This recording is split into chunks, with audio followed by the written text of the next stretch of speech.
Okay, guys, so where I left off in the last video, I was basically talking about reptilians and how reptilian humanoids and how that relates to angels. You have to watch the previous video to see where I was going with that. But pretty much to catch up, if you don't want to watch it, but go ahead and watch it anyways. Angels have a direct connection with being reptilian because Satan was called a dragon. He didn't just become a dragon, he was already a dragon. So if the biblical Satan was already called a serpent or referenced as a serpent or called the old dragon, then it only makes sense that his brothers and sisters and his father are all reptilian serpent type creatures. And when the Elohim created mankind, we had already a reptilian side to us. They mixed their DNA with ours, with the mammals, because mankind was already here. Some people believe that we were created out of nothing, but the Bible says, "Let us create man in our image." So obviously, they already saw something here. There was already a creature here, which is why we have the primitive record, the Neanderthal record, caveman record. Where did those creatures come from? Those primitive creatures come from? It's basically because the Elohim decided to change the DNA and mix it with theirs. They were already reptilian though, and they created us. And we only have partial reptilian. But if you read other myths, I'm gonna go back a little bit before I go forward. If you just read the Bible, you're gonna be like, I don't believe that. But remember, the Bible is a very the cliff notes of a very larger story. So you can read the cliff notes and you can kind of get a quick understanding of what's going on, or you can read the larger stories, which are older and more detailed. And there's one story in particular called Tiamat, the lady of primeval chaos, and she existed before the gods. And there is a lot of stories about a greater God that existed, and the Elohim, or the gods, or the children of the greater God, destroyed that God. In the Babylonian story, she is called Tiamat. She's the mother of all gods. Here it says, before the world is known, it was created, said the Babylonians, there was Tiamat, the dragon goddess of salt waters, and her consort, or her husband, Apsu, was the god of fresh water. So in the beginning, the divine feminine was ruling. The queen, she was the queen. Both represented the idea of chaos that preceded form and order, which are the foundation upon which civilization rests. Tiamat and Apsu are the parents of the great gods and goddesses of Babylon, who came forth from Tiamat's mighty womb. Now, if we make reference to the Bible, it says in the beginning was God created heavens and earth, and the earth was without form and void, which kind of references to this older story. Remember, the Hebrews were exiled in Babylon, and they got all their stories from the people that they were exiled from. So she was the dragon goddess, and in the beginning there was nothing but chaos. And there was this plot that they were going to kill their children. And so the younger gods decided to revolt, and they destroyed the king.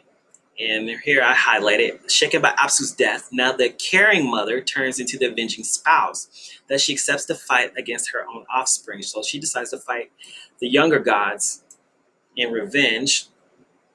And a young god is born, and his name is Marduk, and he ends up fighting Tiamat. Tiamat is incited into a single battle with Marduk, and Marduk ends up killing her. He crushes her heart, he cuts her in half, he crushes her skull. Thus create the new order of all worlds. Parts of Tiamat's body create the universe as we know it. Tiamat's body fell into the lower universe, the lower dimensions. And kind of what this story, it's a poem, it's an epic poem, a Babylonian epic poem, is what it's saying is that in the beginning, before humans, before the earth that we know it, there were dragons. There were these reptilian dragons and their children who were more humanoid reptilians, and they fought them and they destroyed them. And whatever was left, they put into another dimension, a lore universe. They created a lore dimension where they couldn't. So this is where I'm talking about demons. This is the first order of demons that are reptilian in nature, and they are trapped into a lower realm that we cannot see. There's other stories of these gods that existed before God in the myths of the Greeks and the Romans, the Titans, where Zeus defeats Kronos and the other Titans. Kronos is Father Time and Saturn, and he's eating his children. He's eating the lower gods. Once again, you have the story of a god eating his children. And one of them, Zeus, in this story, enraged, slays the Titans with his thunderbolt. So in the Greek story, Zeus destroys the older generation. What is this?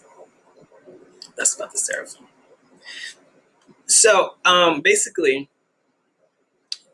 this is about dragons and how I relate that the gods, the angels, the seraphim, which means burning serpent, are really stories about the dragons. A lot of people don't believe in dragons. That's too much for you. You're taking it too far, Montre. Dragons? I don't believe in dragons. Well, okay. Do you believe in dinosaurs? Of course you do. There's plenty of proof for that. But dragons are serpents. Dinosaurs are large serpents. And some of them can fly. Some of these dinosaurs can fly. So what's the difference?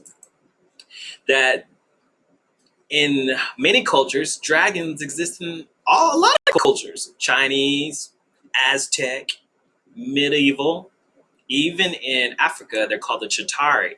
But in all these cultures, all these reptiles, these reptilian dragons are intelligent. Only in our science that we have no idea. We in science, we say, oh, dragons were stupid. They only had a small brain. But in every culture, they speak of dragons and they say they were intelligent and they taught mankind different things. And just like I said before, Maleficent, in my last video, she had the ability to assume two forms where she could be humanoid, but she could also change into a dragon. And what happens in the Bible in Genesis 6:1, that the angels, the seraphim, the angels, they end up interbreeding with mankind, mixing their blood with ours, and they create a new race of people, a new species of people, per se. The angels did that. Now, how does that relate to us and reptilian blood and all like that? Well, in the Bible it says, not the Bible, this is the book of Enoch. Excuse me, I don't want to get it confused. After some days, my son Methuselah took a wife for his son Lamech, and she became pregnant and bore him a son. His body was white as snow and red as a rose.